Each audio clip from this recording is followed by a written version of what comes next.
This video is brought to you by ncix.com. Great technology, selection, and service.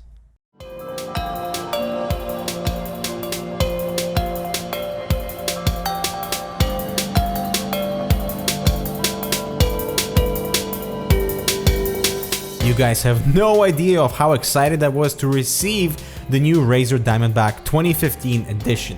I mean, Razer goes as far to say that this is the return of the legend, and given how many fantastic gaming mice have passed through my hands in the last few months, I had my expectations on this sort of overload mode to see if this will become my new CSGO mouse. Priced at 90 bucks, you're looking at a slightly more expensive price bracket for this ambidextrous design that accommodates both left and right hand users, and from a material and build perspective, the mouse feels fantastic.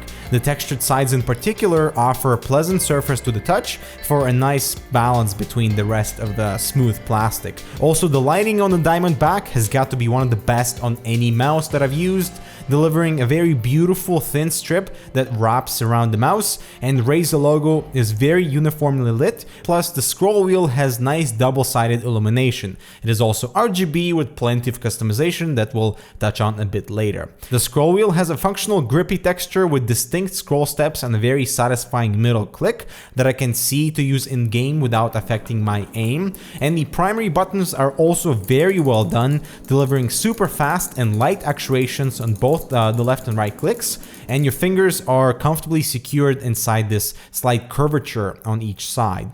And now I want to spend the rest of this review talking about the shape and why I think Razer missed an amazing opportunity with this return of this past legend, quote unquote. First, the mouse is very low profile and the long body makes it kind of awkward to hold. This mouse is designed for claw grippers who tend to lift the mouse when moving. It's a very particular shape that is very different from everything else Razer offers. The biggest problem for me though with the Diamondback is the form as it nears the bottom, because it thins out and thus the bottom surface area is so much smaller, especially with this curved thinner midsection. Here's the side-by-side next to my Onyx caster that has a very nice hand support, and the base is large enough to actually support the mouse itself. Whereas with the Diamondback, not only is the thumb support lacking because of this inward curve, but on the other side, both of my ring and pinky fingers have no comfortable spot, and what happens then is my fingers slide across the mouse pad and ruin my aim. Also, it's very easy to tip the mouse in either direction because the base is so thin,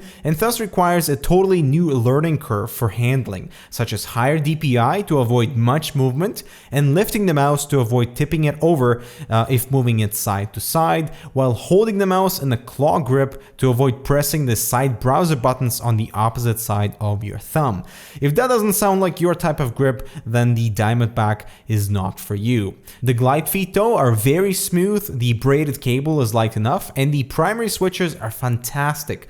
Plus the mouse is in a very comfortable weight zone at 89 grams without the cable, which makes lifting the mouse and moving it over larger surface area not an issue at all. Coming on to the sensor, and Razer used a laser sensor here, which is surprising considering the original Diamondback has the first optical gaming sensor, but even so, after finding my comfortable DPI, I was able to comfortably zero in with my aim where I wanted to.